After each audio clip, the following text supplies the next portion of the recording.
know what you're gonna say. You can't do that from the shoulder. Oh, really? That's news to me.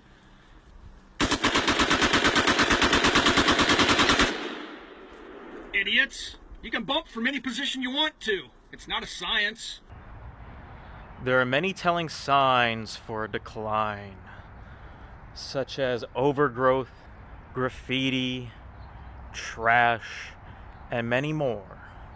But one of the best ways to tell that you are living within a decline is when public spaces become useless spaces. Now, how does any of this relate to our blue-haired bimbo known as Binx? Well, if you don't know who Binx is, she was a contestant from Season 3 of Fish Tank, who's most famous for getting her ass kicked by this disgusting ogre-dwarf hybrid of a mutt. Break, getting winded from the stairs. Okay. Oh my god. Let's go. Oh shit.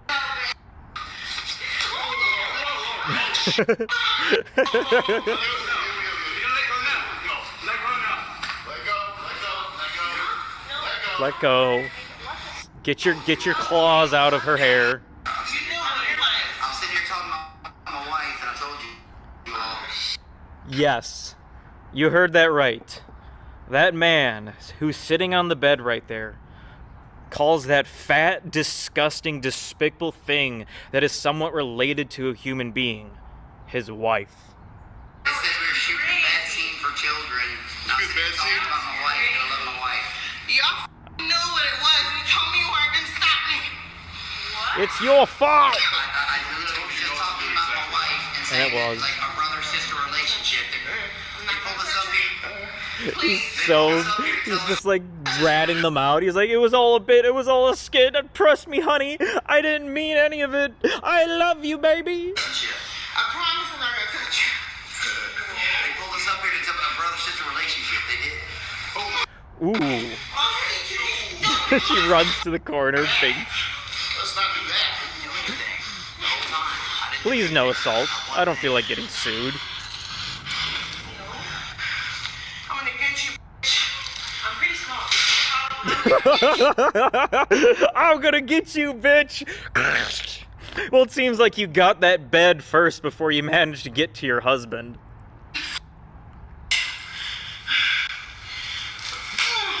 Ooh. Yeah, it seems like that was a bit of a bad idea, but it's okay. It's okay. The MD crew covered their escape from this. From the possible lull suit going their way. Made amends with the contestants. Got a bunch of free snackies and Binx gets foods. a reward for the self-defense situation. Binx, here's 2 fish bucks for Latina assault. Thank you. Bird is told. Here's your $50. Here's your $50 for getting assaulted. Trust us, it's not our fault and it's not your fault. But here, just have a free $50 and let bygones be bygones. Because at the end of the day, this was all Alex's fault for marrying this disgusting creature. And Well, you do have to take responsibility for the stuff that happens around you. I didn't do anything. Y'all promised her that you. I didn't do anything! I'm innocent! It was your fault! And that's the funny thing about this season in Fish Tank and this little event that happened. Because since Fish Tank has been finished, Binx has been traveling around the world and going many different places, and every time it seems she always gets attacked by another wild, ravenous animal, just like it's some sort of bad luck or karma to her. And Binx bit by a sloth in Tokyo. Binx was bit by a sloth in Tokyo. Look at her. All of that coated up makeup and the picture of the sloth and the bite mark there. Like, honestly, how dumbfounded or simple-minded do you have to be to actually manage to get bitten by a sloth? They're literally called sloths. They're slow. She had to be up there cuddling with it, holding the wild animal, thinking it's her little buddy, her little friend, and that she's just gonna feed it little snacks and teach it little tricks, and then ends up just getting snapped in the jaws by it.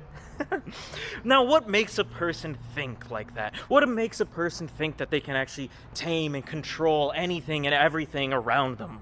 Well, it takes a woman who's living in her little princess fantasy, where she's going around, interacting with the villagers, the birds, the creatures, petting them, feeding them snacks, because it's her world, her kingdom.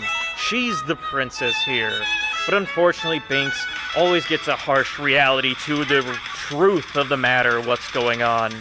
And she just gets nipped and pricked by all these thought-patrolling deer in the streets of Tokyo.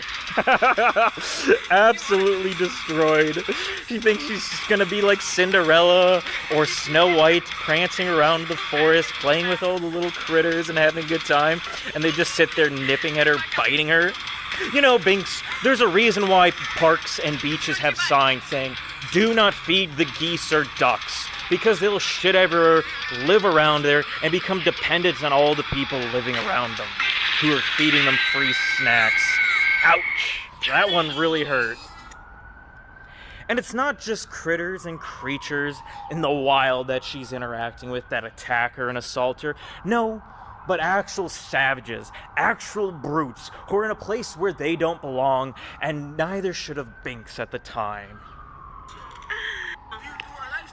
Yes. What do you live stream? We live stream walking. No, Twitch. Yes.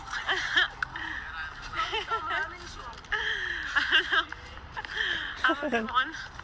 Can I get on it? What? If you want to. Can I? Oh.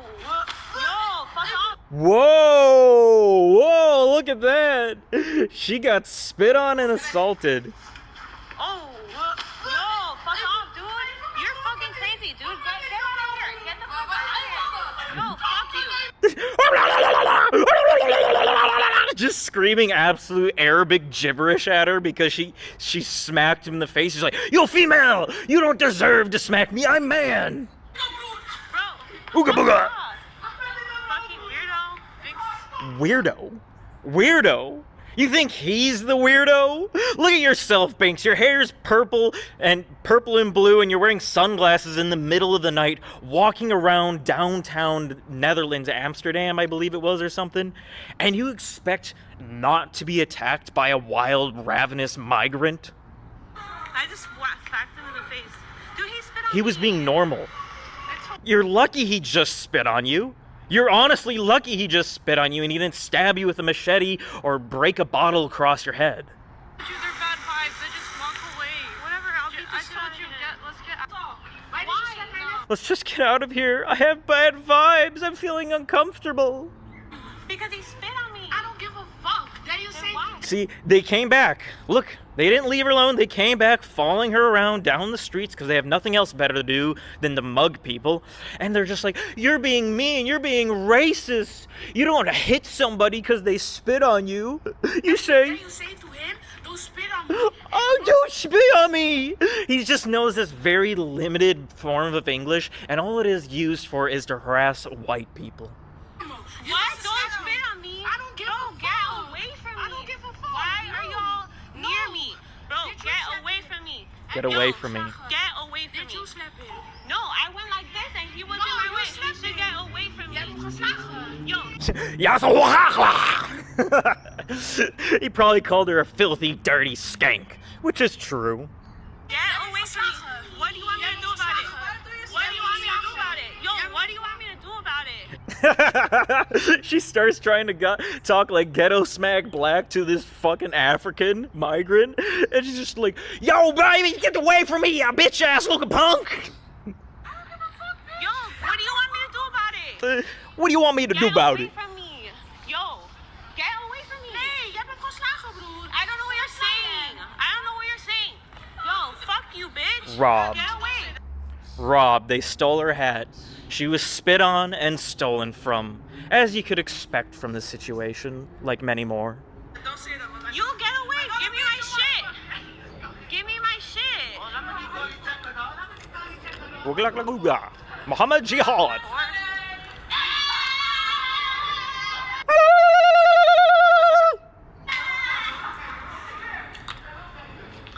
She clearly looks uncomfortable there. I mean, did you see that? Just look at her face there. Fucking whore. She's very concerned. Very concerned. As she should be. And there's even another angle for that. We'll show that off here. For smacking him in the face. Wrecked. Damn done. There's a whole pack of them following them around town. Making him feel very uncomfortable and very much not safe. I just whacked them in the face. Oh! Fucking weirdo. No, they're not behaving normal. They're behaving weird and erratic. That's why No. you had to Sorry hide. that it is so loud, but we have no choice but to sit in a crowded area because we're not safe right now. The cops did not come. They took too much. No, we ended up having to move. You think a crowded area is going to make you safe in Europe these days? Honestly. I mean, we had those attacks on the New Year's in Germany where all these women were getting groped and raped by all these migrant men. Ja, und seit Silvester trage ich halt dieses Messer immer mit mir rum, um mich sicherer zu fühlen. Ja. And they were in crowds. But the only problem is the crowds that they were in weren't German. And you're like, why would she look at it this way? How could she understand things from this perspective and of such naivety? Well, the thing is, just like the people who were out biking through the Islamic State and got gunned down by Iraqis in Humvees mounted with machine guns and anime stencils, or like the Swedish women who decided to go explore Morocco and got their heads severed in the night. Well, they all have one thing in common. The only thing they ever think about is me. How does this affect myself, my person, my experience? What way and shape or form am I involved in this? April 4th, arrive in South Korea, president impeached. May 28th, arrive in the Netherlands, government collapse. Yes, Binx, it's just a quinky dink. You're the bad luck charm that is bringing all these unfortunate events that are happening. There's most certainly not wider or broader issues in the world right now that are leading to these traumatic consequences. No, it's just because it's you. That's why all these wild, ravenous creatures are attacking you. You're just unlucky, right? It has nothing to deal with the naivety in your princess-like mindset. So I've been the King's Fool, and I hope you all have a good one.